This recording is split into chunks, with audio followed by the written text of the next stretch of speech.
കരിപ്പൂരിൽ തായ് gold hybrid കഞ്ചാവുമായി യുവാക്കൾ പിടിയിൽ. വിമാനത്താവളം വഴി കടത്താൻ ശ്രമിച്ച സംഘത്തിലെ 2 പേരാണ് പിടിയിലായത്. വിപണിയിൽ 45 ലക്ഷം രൂപ വില വരുന്ന ലഹരി വസ്തുവാണ് പിടിച്ചെടുത്തത്. വിവരങ്ങളുമായി സോണൽ കൃഷ്ണ ചേരുന്നു. സോണൽ, വിപണിയിൽ 45 ലക്ഷം രൂപയോളം വില വരുന്ന ലഹരി വസ്തുക്കളാണ് പിടിച്ചെടുത്തിരിക്കുന്നത്. എന്താണ് കൂടുതൽ വിവരങ്ങൾ?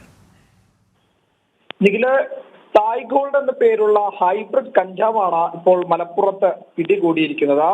കണ്ണൂർ സ്വദേശികളായിട്ടുള്ള 2 പേരിൽ നിന്നാണ് ഇത്തരത്തിൽ ഈ കഞ്ചാവ് പിടികൂടുന്ന സാഹചര്യം ഉണ്ടായത്. കരിപ്പൂർ വിമാനത്താവളം വഴി കടത്താൻ ശ്രമിച്ച സംഘത്തിലെ 2 പേരാണ് ഇത്തരത്തിൽ കരിപ്പൂർ പോലീസിന്റെ പിടിയിലാകുന്ന സ്ഥിതിയിലേക്ക് കാര്യങ്ങൾ ചെന്നെത്തിയത്. വിപണിയിൽ ഈ പിടിച്ചെടുത്ത കഞ്ചാവിന് 45 ലക്ഷം രൂപ വില വരും എന്നുള്ളതാണ് പോലീസ് അറിയിച്ചിരിക്കുന്നത്.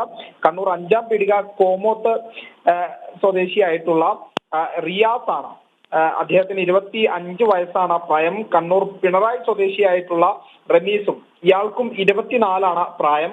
ഈ 2 പേരെയാണ് നിലവിൽ പിടികൂടിയിരിക്കുന്നത്. കാരിയർമാരാണ് പിടിയിലായവർ എന്നുള്ളതാണ് പോലീസ് നൽകുന്ന വിശദീകരണം. സ്വർണം കൊണ്ടുവരാൻ പോയവരുടെ കൈവശം